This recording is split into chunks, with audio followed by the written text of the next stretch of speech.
Let's talk about a form of psychological influence that operates almost invisibly. It's not about being loud or aggressive, it's about destabilization. Today, we're pulling back the curtain on a mechanism known as archetype switching, a tactic used in some really high-stakes environments to gain leverage, not through force, but through carefully calculated confusion. And make no mistake, this isn't just a personality flaw, it's a performance system. Just think about that for a second. Everything we're taught says that consistency and predictability, well, that's the foundation of trust. But in the world of strategic influence, consistency can actually be a weakness. The person who masters archetype switching becomes what we call a moving target, by constantly rotating through different roles: the wise mentor, the wounded victim, the righteous judge. They make sure you can never get a solid read on who they really are. And if you can't get a read on them, you can never build a solid defense against what they want. They own your attention because you're always kept off balance. And that right there, that is the fundamental shift in mindset you have to make. The person in front of you isn't just being moody or complicated. They are putting on a strategic performance, and it's designed to do one thing: get past your rational boundaries. Every single shift in their persona, every little change of costume is a calculated move to disarm you, to make you question your own reality, and ultimately to get you to go along with something you would have otherwise said no to. So to really pull this system apart, we need a clear roadmap. First, we'll define what the moving target is all about. Then, we'll dissect that feeling of cognitive whiplash. After that, we'll reveal the engine behind it all, the identity pivot loop, and get into why it works so well by weaponizing your biology. Then we're going to install the counter system, the Persona-Audit Protocol, and finally, we'll wrap it all up with the ultimate strategic insight to control the script. Okay, let's dive in. You know, in social science, we talk about impression management. It's how we all present ourselves to be seen in a good light. But that's the everyday low-stakes version. In the hands of a strategic operator, impressions aren't about being liked, they're a utility, they are tools. Consistency gets thrown out the window for strategic fluidity.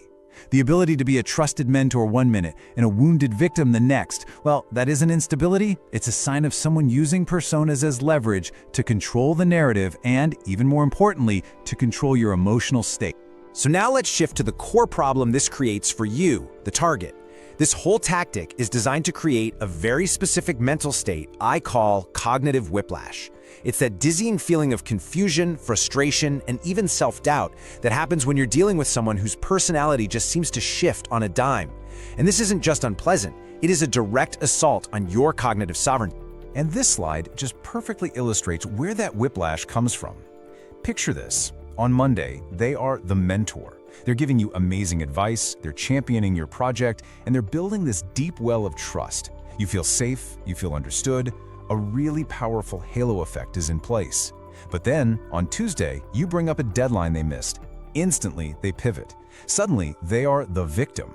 They start talking about their overwhelming personal problems, how nobody supports them, maybe even implying that your totally reasonable request is the final straw that's going to break them. Your simple, fact-based question about accountability is now twisted into an insensitive attack, and your brain just short-circuits trying to reconcile these two versions.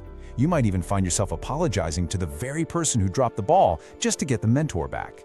That feeling, that mental vertigo, that right there is cognitive whiplash. Which brings us to what's really under attack here: your cognitive sovereignty.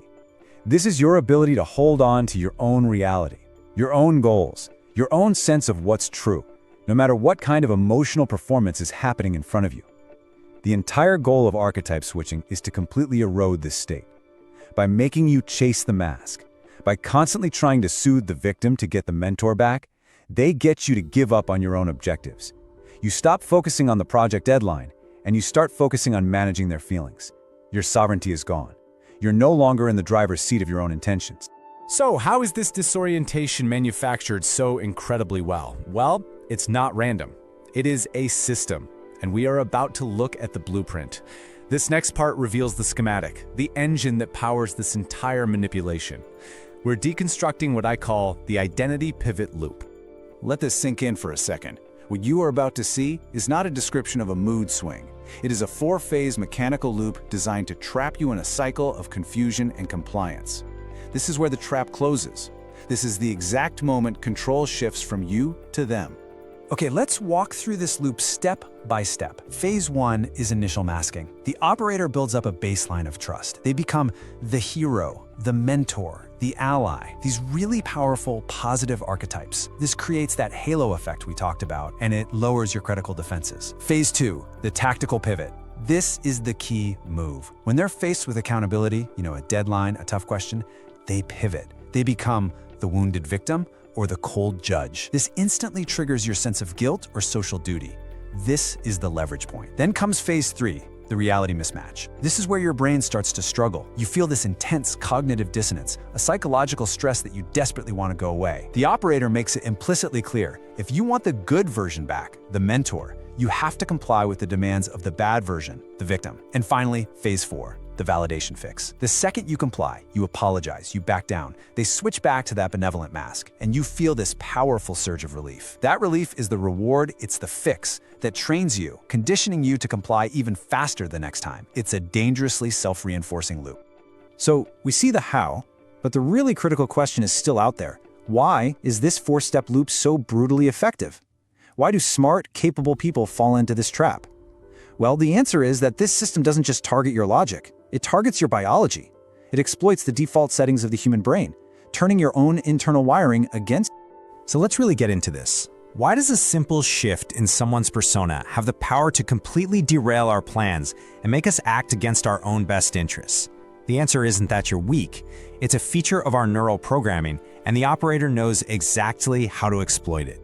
And this just brilliantly illustrates how the whole system works by hijacking your natural tendencies. First, your brain is a pattern-matching machine. It's always looking for shortcuts. These are what Carl Jung called archetypes, universal patterns we all understand. When your brain sees the victim archetype, it doesn't wait for you to think about it. It automatically cues up the protector or rescuer script in you. It's an evolutionary shortcut, but here, it's being used as a lever. Second, we are hardwired for empathy. The operator weaponizes this with what you could call an empathy trap, knowing that seeing someone suffer can short-circuit our rational thinking. Third, the halo effect makes us believe that the good version, the mentor, is the real person. We desperately want to believe the victim is just a temporary thing, not a strategic choice. So we cling to that positive first impression and ignore the massive red flag of the pivot itself. And finally, that validation fix.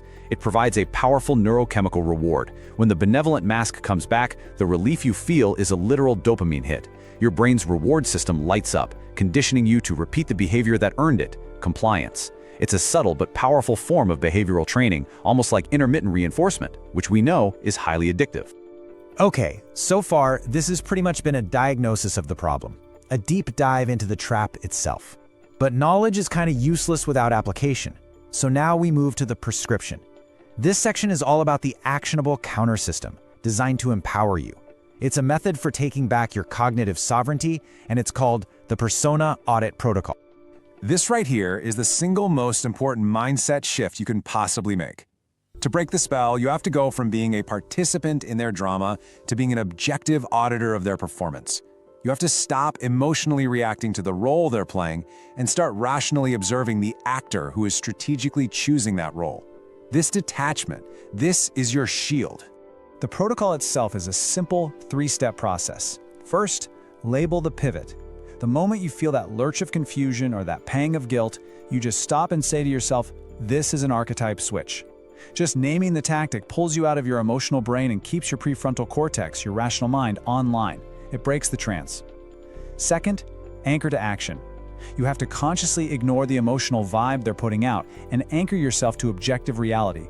The archetype is victim, but the action is miss deadline. The fact is the deadline was missed. You operate only on the facts, not the performance.